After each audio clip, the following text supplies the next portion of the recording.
Es que solo hay que leer las primeras líneas para notarlo. El tono de Pablo es de asombro, casi de cabreo. Se acaba de enterar de que nada más darse él la vuelta, la fe de los Gálatas está siendo atacada. Y no un ataque cualquiera, no, un ataque frontal. Se puede sentir su frustración, la sensación de que todo el trabajo que hizo allí se está viniendo abajo, que el alma misma de esas comunidades está en peligro. ¿Y quiénes eran estos atacantes? Pues aquí viene lo interesante. No eran enemigos externos, eran otros cristianos, un grupo que conocemos como los judaizantes. Y sí, eran cristianos, pero con un pero gigantesco. Su idea era que para ser un auténtico seguidor de Jesús, si no eras judío de nacimiento, primero tenías que hacerte judío. Con todo el pack, la circuncisión, las leyes sobre la comida, todo. Mucha gente piensa en las cartas del Nuevo Testamento como textos de paz, de reflexión. Pero, ¿y si una de las más antiguas fuera en realidad el eco de una batalla feroz por el alma de una fe que apenas nacía? Justo de eso vamos a hablar. Hoy nos metemos de lleno en la epístola a los Gálatas para entender el conflicto que la provocó y el mensaje que, lo cambió todo. Venga, pues vamos al lío. Para poder entender bien esta carta, lo primero es resolver un pequeño misterio. Bueno, pequeño. Es algo que ha traído de cabeza a los expertos durante siglos, la verdad.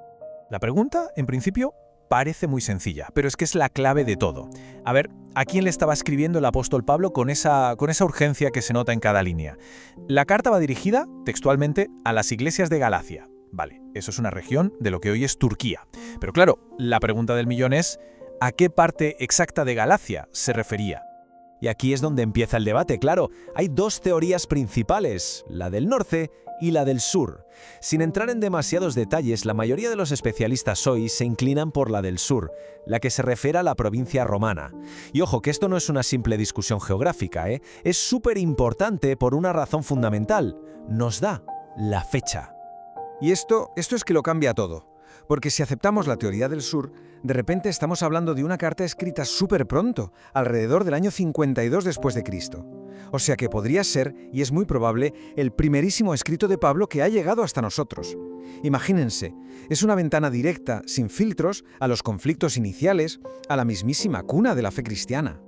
Vale, ya tenemos el quién y el cuándo. Pero ahora viene lo gordo, la madre del cordero, el por qué. Porque vamos a ver, Pablo no escribió esta carta para mandar saludos y preguntar qué tal el tiempo, no.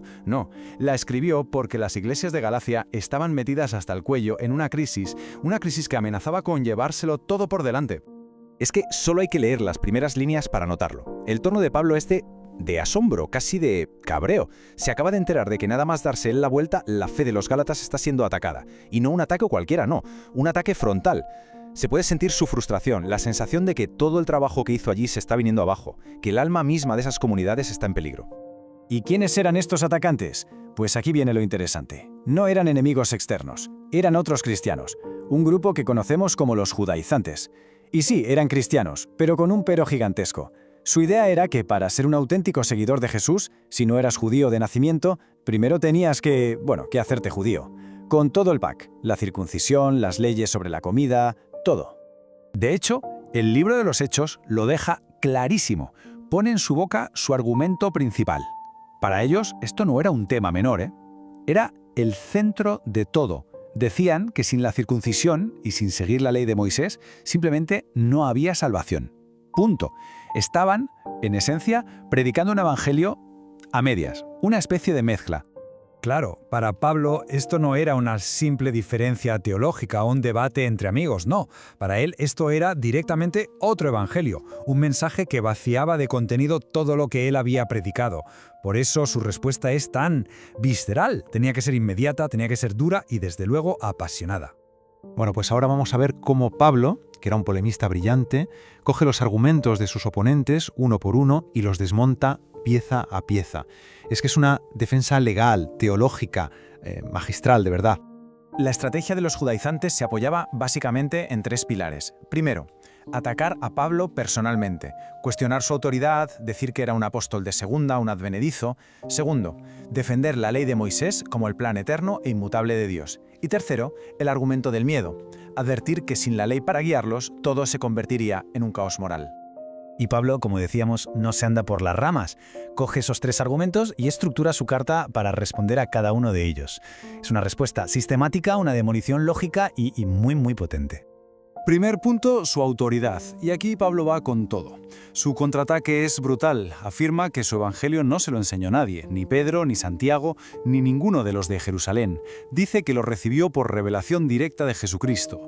Y por si fuera poco, añade que cuando por fin fue a Jerusalén, los propios líderes de la iglesia le dieron la razón y reconocieron su ministerio. Vamos, jaque mate en toda regla. Para el segundo argumento, el de la ley, Pablo saca la artillería pesada y es un golpe de genio. Usa la propia historia de Israel en su contra. Les dice, a ver, un momento, la salvación por la fe es más antigua que la ley. Y les recuerda que la promesa que Dios le hizo a Abraham, que se basaba en la fe, ocurrió 400 años antes de que Moisés subiera al Sinaí a por la ley. Con lo cual, la ley no puede ser el plan original, es un añadido posterior, temporal. Un tutor, como él lo llama, hasta que llegara lo definitivo. Y finalmente, el tercer punto, el de la moralidad. Aquí Pablo le da la vuelta a la tortilla por completo. Sostiene que, lejos de ayudar, la ley en realidad esclaviza. Dice que la verdadera vida cristiana, la transformación real, no viene de intentar cumplir una lista interminable de reglas por obligación, viene de la libertad que se encuentra en Cristo. Y es esa libertad, guiada por el Espíritu, la que produce un fruto auténtico: amor, alegría, paz, cosas que, por cierto, la ley por sí misma jamás podrá generar. Muy bien. Todo esto está genial, es una historia fascinante. Pero, ¿por qué debería importarnos hoy una pelea teológica que ocurrió en una remota provincia romana hace casi 2000 años? ¿Qué tiene que ver esto con el siglo XXI? Pues la razón es que el problema de fondo no ha desaparecido, sigue aquí. Porque lo que representaban los judaizantes es un instinto muy humano. Ese impulso que tenemos de querer ganarnos las cosas, de querer hacer algo, cumplir ciertos requisitos, acumular méritos, para sentir que estamos en paz, que nos lo hemos ganado. Es la dificultad de simplemente aceptar un regalo. Y si hay alguien que entendió esto a la perfección, fue Martín Lutero, siglos después, el gran reformador del siglo XVI. Lutero estaba literalmente obsesionado con esta carta, tanto que llegaba a decir, medio en broma, que estaba casado con ella, que era su Catalina de Bora, el nombre de su esposa. ¿Por qué? Porque él veía su propia lucha contra la venta de indulgencias y la idea de las obras de penitencia, como un eco exacto, la misma batalla que Pablo había librado mucho antes. Es que la batalla, en el fondo, es siempre la misma.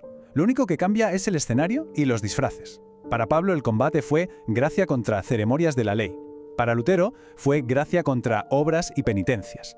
Y hoy la lucha es entre la gracia y esa idea, a veces muy sutil, de que podemos y debemos ganarnos nuestra valía por méritos propios. Al final, la cuestión central que plantea Gálatas resuena con una fuerza increíble a través de los siglos. Nos deja sobre la mesa una pregunta fundamental, de esas cuya respuesta lo define todo. ¿De qué depende la salvación? ¿De la gracia de Dios, que se recibe por la fe, o de nuestro propio mérito y esfuerzo? La carta entera es la respuesta, rotunda e inequívoca de Pablo.